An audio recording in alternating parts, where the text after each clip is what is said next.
Hello friends, कैसे हो आप लोग। आपका स्वागत है एक बार फिर से मेरे यूट्यूब चैनल में। फ्रेंड्स, ये मेरा सक्सेसफुल एमआर सीरीज का वीडियो है। मैं इसमें एमआर से सक्सेसफुल एमआर कैसे बने उसके रिगार्डिंग टिप्स शेयर करता हूँ। फ्रेंड्स, मेरा अगर आप लोगों ने सक्सेसफुल एमआर सीरीज का बाकी का वीडियो नहीं देखा है तो आप मेरे चैनल के प्लेलिस्ट में जाकर के बाकी के वीडियो देख सकते हैं। फ्रेंड्स, एमआर से सक्सेसफुल एमआर बनने के लिए जो सबसे बड़ा जरूरी चीज है वो है टारगेट करना, इंसेंटिव कमाना। जो भी एमआर टारगेट करता है, इंसेंटिव कमा रहा है, उसी को हम सक्सेसफुल एमआर बोल सकते हैं इस फील्ड में। तो इस वीडियो में हम जानेंगे कि टारगेट कैसे पूरा किया जा सकता है, तभी तो आप इंसेंटिव कमाएंगे और अपने जिंदगी में तरक्की कर पाएंगे। तो टारगेट करने के लिए सबसे पहला जो जरूरी चीज है वो है सेल करना। पहले आप सेल करेंगे तभी आप टारगेट कर पाएंगे। ये दोनों चीज एक नहीं है। सेल करना और टारगेट करना दोनों चीज अलग अलग चीजें हैं। अगर आप सेल कर लेते हैं तो जरूरी नहीं कि आपका टारगेट पूरा हो जाएगा, क्योंकि अगर आपने सेल कर लिया है और मान लो स्टॉकिस्ट ने ऑर्डर ही नहीं दिया तो टारगेट कैसे कर पाओगे। आपका जितना, मान लो आपको 1 लाख करना है, स्टॉकिस्ट ने 90,000 का ही ऑर्डर दिया, आपने सेल तो किया, 90,000 तक तो हुआ, लेकिन स्टॉकिस्ट ने ऑर्डर नहीं दिया तो आप कैसे टारगेट करोगे। तो ये दोनों चीजें अलग अलग हैं। पहले हम समझेंगे कि सेल को कैसे इंक्रीज कर सकते हैं। सेल को इंक्रीज करने का किसी भी मार्केटिंग प्रोफेशन में एक ही फॉर्मूला है कि ऐड कस्टमर और ऐड वैल्यू। अब दोनों चीज को हम बारी बारी से एग्जांपल से एक एक करके समझेंगे। ऐड कस्टमर मतलब, कस्टमर बोलते हैं हमारे फील्ड में डॉक्टर को। तो कस्टमर को ऐड करना मतलब, मान लीजिए कि आपके लिस्ट में 150 डॉक्टर हैं, तो सभी डॉक्टर प्रिस्क्राइबर नहीं होंगे, कुछ डॉक्टर ऐसे होंगे जो नॉन प्रिस्क्राइबर भी होंगे। तो नॉन प्रिस्क्राइबर डॉक्टर को ऐड करना मतलब वो कुछ नहीं लिखते हैं तो उनसे कोई एक प्रोडक्ट भी एटलीस्ट लिखवाना। अगर हम लिखवाते हैं तो हमारा क्या होगा, कस्टमर, एक डॉक्टर ऐड होगा और वो लिखना चालू करेगा तो बिजनेस बढ़ेगा। तो आपका उद्देश्य ये होना चाहिए डेली फील्ड वर्क में कि आपका कम से कम 1-2 प्रिस्क्राइबर ऐड हो, जिससे कि आपका सेल इंक्रीज हो पाए। दूसरा मैंने बताया कि ऐड वैल्यू। वैल्यू ऐड कैसे होगा, वैल्यू ऐड ऐसे होगा कि मान लीजिए कोई आपका एग्जिस्टिंग प्रिस्क्राइबर है, वो आपका 10 बोतल का लिखता है, अभी इस महीने में 10 बोतल प्रिस्क्राइब करता है। अगर हम उससे 20 बोतल लिखवाना चालू करें तो वैल्यू बढ़ेगा, वैल्यू ऐड होगा, तो उससे भी बिजनेस बढ़ेगा। या फिर मान लीजिए कोई डॉक्टर आपका कोई मेडिसिन आता है, उसका सिरप लिखता है लेकिन टैबलेट नहीं लिखता है, तो आपने टैबलेट लिखवाना चालू किया तो वैल्यू ऐड हुआ।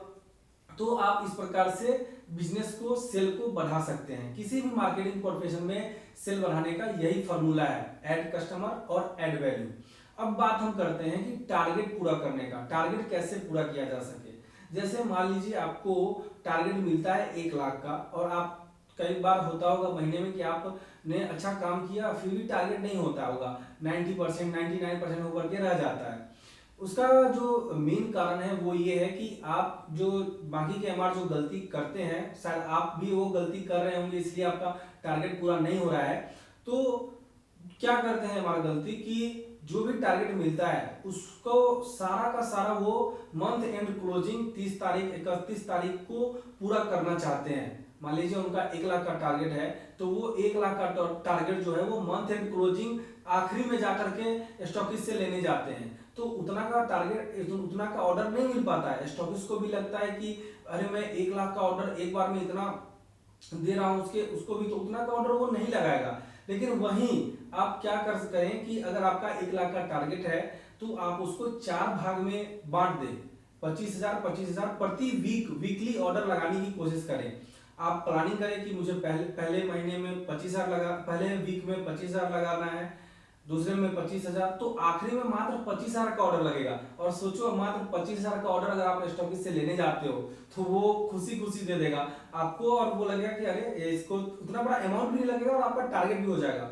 तो टारगेट करने के लिए आपका कितना भी बड़ा टारगेट है, 5 लाख, 10 लाख, 20 लाख, 50 लाख, जो भी है, तो आप इस प्रकार से वीकली प्लानिंग करिए। मैं आपको एक और एग्जांपल से बताता हूँ। बचपन में आप लोगों ने कहानी पढ़ी होगी कि 5 लाठी जो होती है उसको अगर तोड़ेंगे तो एक साथ में नहीं टूटता है, अगर वही एक एक लाठी को एक एक करके तोड़ेंगे तो सारा लाठी टूट जाएगा। तो सेम वही जो बात है वो यहाँ पे है।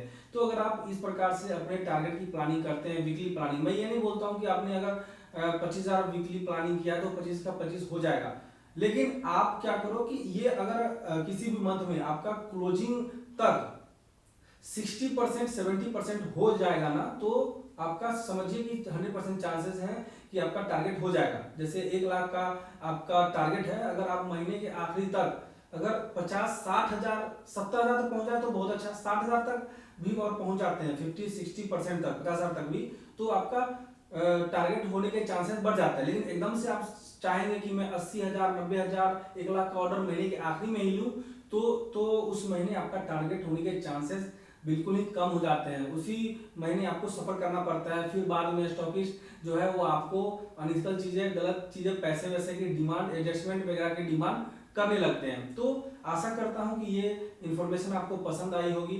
एमआर से सक्सेसफुल एमआर कैसे बने उसके रिगार्डिंग मैं अभी चैनल पे अपने वीडियोस लाता रहूंगा। उसके लिए आप मेरे चैनल को सब्सक्राइब करके बेल आइकन को ऑल पे जरूर क्लिक कर लीजिए, ताकि जब भी मैं वीडियो को अपलोड करूंगा तो आपको उसका नोटिफिकेशन मिल जाए। जब तब तक के लिए इतना ही। जय हिंद, जय भारत।